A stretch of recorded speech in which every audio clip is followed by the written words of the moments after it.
di nuyu également DG Abdou Khafor Touré, di nuyu Madame la représentante de la commune, du maire, Madame Gueye, c'est ça, Madame Gueye, voilà. Di nuyu également mboolem service déconcentré de l'État yi fi ne, di nuyu directeur de la microfinance mi ngi fi, di nuyu directeur de l'encadrement de l'économie sociale solidaire mi ngi fi, di nuyu kilifa diine yi, kilifa aada yi, et surtout di nuyu soxna Mareetu Faye bi nga xam ne moo jiite coopérative bi nga xam ne ñoo xewle tey, di nuyu également mboolem jigéen ñi fi teew, di nuyu sama sœur sama xarit muy Kaja Talla ñu bokk lu bari. maa ngi nuyu également madame Astou Diarra bi nga xam ne moo yor microcentral bi nekk présidente communale bàjjanu gox yi, di nuyu madame Gueye wax naa ko sànq, di nuyu aussi soxna Sali Ndiaye bi nga xam ne moom mooy présidente réseau commerçante femme Guédiawaye di kenn ci man wax nañ ko, di nuyu aussi doyen Jules ak soxna Adja Soukayna ak soxna Fatou Gueye bi nga xam ne ñoom ñëpp relayé nañ ci pupitre bi waxal ñi fi teew ñëpp. kon vraiment bàyyiwuma kenn, maa ngi nuyu ñëpp di wax nag ne Wakhinane moom du ñu fi gan, Guédiawaye du ñu fi gan, yàgg nañ fi ñëw nañ fi waxtu bu nekk, mais ñëwu tey bi dafa am solo ndax dëgg la ñoo bokk réew mi, ñoo bokk li ñuy liggéey, ñoo bokk fi ñuy yëngu, ndax donte da ngeen jàpp ne ministre de la microfinance ñëw na aajo yi faju na, waaye loolu di li ëpp solo ndax li ñu boole dafa bëri. gannaaw ba ñu bokkee réew mi bokk li ñuy yëngatu muy suñu citoyenneté, li nga xam ne moom la ñu gëm di ko dund te mooy liggéey ngir bokk ci liy tabax koomu réew mi, dafa am leneen lu ëpp solo loo xam ne dañ ko bokk, mooy ñun ñëpp ay jigéen la te tey ñuy sargal di màggal bésu jigéen ñi. kon bu ma fi ñëwee day nekk ñëw bu spécial. li tax muy nekk ñëw bu spécial, dañuy faral di wax ne 8 mars dëgg la war nañ ci bànneexu, war nañ ci foo, war nañ ci ree, ndax nag jàmm ci la lépp xaj. bu jàmm amul munoo am leneen, waaye ci biir waxtaan boobu ak foo boobu war nañ ci sottante xalaat. sottante xalaat boobu ñu def moo tax ma ne bés bi dafa am solo, parce que ñi jël kàddu yëpp kenn ku nekk am na loo wax ci journée bi. am na ñu wax ci wàllu accessibilité, parce que soxna Astou li mu njëkk wax mooy mu nekk mu mën a am équité ci wàllu infrastructure, accès aux infrastructures publiques, accès ci leneen ak leneen. loolu c'est une préoccupation. am na ku wax ci wàllu taxawaayu jigéen ci koom, moo tax yéen ngeen dem ba am ñu leen pousse, ñu leen jàppale, ñu mel ni seen maire, ngeen taxawal seen coopérative, boole seen doole ne da ngeen di liggéey. yooyu yëpp rafet na, mais tey boo gisee bi ma jàngatee loolu yëpp, li tax ma accès discours bi ma wax ci loi d'orientation relative à l'économie sociale et solidaire, ndax loolu ñun ñëpp a ko war a xam. loi boobu moo ëpp solo financement yi jigéen ñi di. loi boobu buñ ko doxalee ci anam yi nga xam ne président Macky Sall loolu la ko yéene, kon dama ne financement mu ñëw mu bañ a ñëw léppay dox. ndax bu ñu doon wàññi li nga xam ne réew mi am na ko ci wàllu financement, kon kenn du xam nu mu toll. te ba léegi amul fenn fooy dugg ci biir réew mi ku la dul wax ne dama soxla financement, jox la financement. te wóor na ma ne buñ doon wàññi ci ñi toog ci tànt bi ñu si mësuta jot financement, du ma ne du am de, mais bu amee tamit néew la, du mat benn maa ñaar. te terewul ñi ngi soxla financement ba léegi. moo tax li ñu wax action durable am solo, présidente wax na ko sànq. kon li ñuy def fi ñuy yëngatu nan la ñu mën a fexe ba nga xam ne nga gis ku la puus ak ku la puusul di nga mën a dem. loolu la président Macky Sall ne tënk naa ko, dëxëñ ko ci li ñuy wax économie sociale et solidaire, pour ñu xool naka lay gën a mën a taxawoo nit ñi. parce que nag président Macky Sall bi muy def vision dafa ne damay def plan Sénégal émergent dem ba 2035. Ujo maa ngi lay nuyu ñoom ak responsable politique yi fi nekk yëpp ku ma nuyuwul nga jéggal ma factu rek la mais vraiment ñi fi ne ñëpp nuyu naa leen ñi ma gis ak ñi ma gisul. kon bu ñu ne plan Sénégal émergent mu am vision 2035 ça veut dire que lépp lu ñuy tënk di ko nas na nekk ci loo xam ne day wëy nga gis ki ko sabab ki ko sooke ak nga bañ ko gis day mën a dem.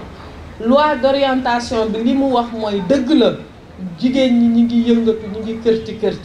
mais dafa am loo xam ne tant que tàmbalee wuñ ko pour nga mën a dimbali nit ki dafay jafe. boo doon seet nit tey amul tur doo ko gis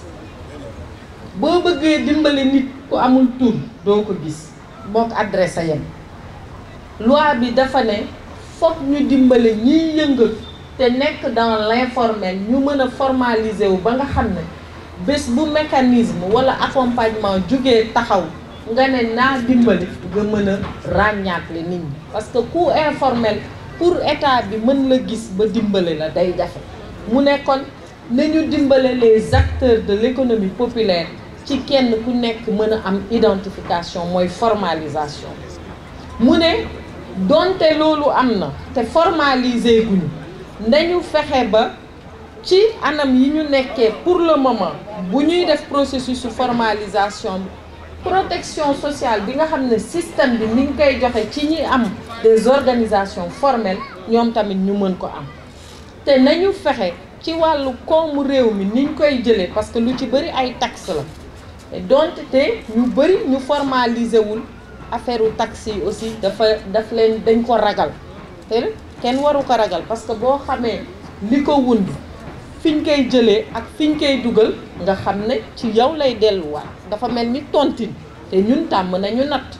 ñi ngi ci leket yi ñi ngi ci yeneen ak yeneen kon natt la boo xam ne boo ko defee dañ ciy jaare di tabax ay infrastructure dinaa ci ñëw ndax benn ngi ni muy pôle service bi emploi service bi mu nekk programme bu am solo. kon loolu aussi ñu ne comme dëgëragoo dëgër boo xam ne tax nga ragal wàllum tax ak loolu dinañ fexe ba teg la ci anam yoo xam ne da nga mën a dékku loolu liggéey sa liggéey. beneen bi aussi ñu ne ci wàllu financement ak accompagnement sànq am na ku ne l'accès au marché c'est un problème mais marché bi concurrence la maanaam produit bi gën a baax bi gën a nekk de qualité mooy gën a gaaw a dem beneen produit boo xam ne da nga ko ñëw rek ñab-ñabal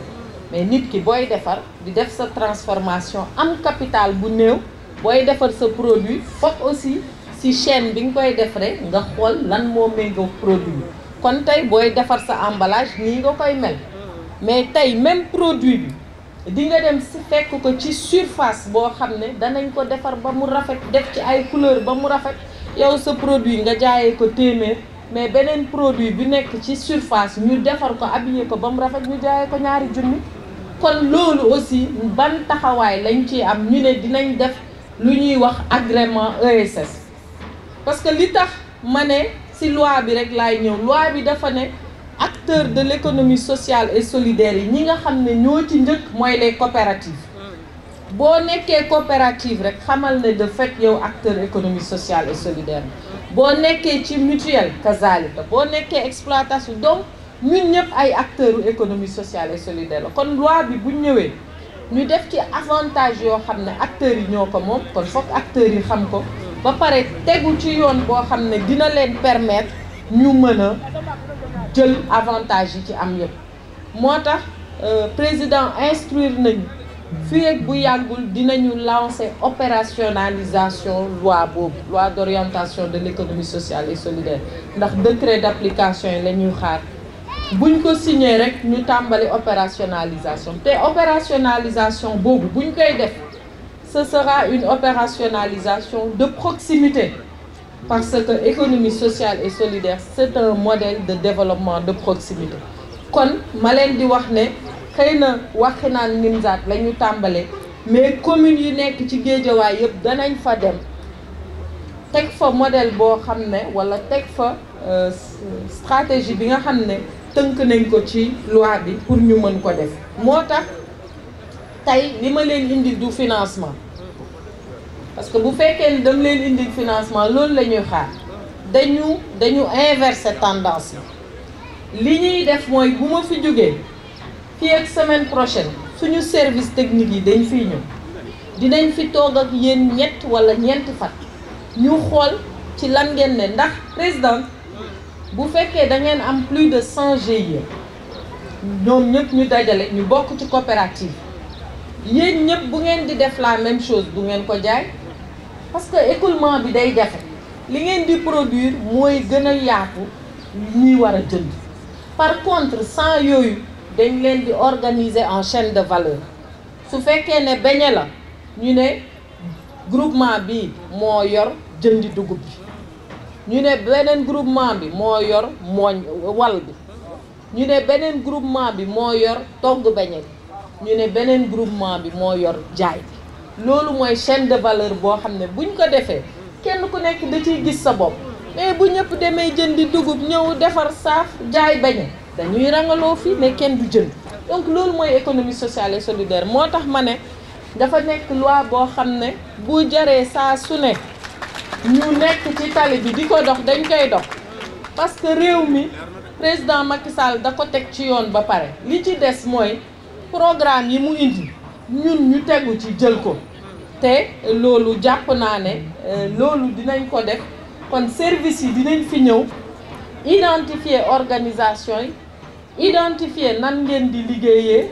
organiser leen ba pare nag door leen door financement bi kon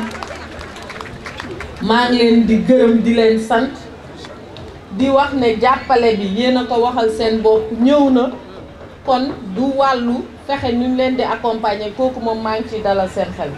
ndax président dafa ne fu nit ki nekk ci ruq di fa yëngat di daan dooleem nañ ko fa fekk jàppale kon loolu mën nañ considérer que ne c'est acquis may waxaat aussi ne ndimbal li ñuy def képp kuy citoyen sénégalais yaa ko moom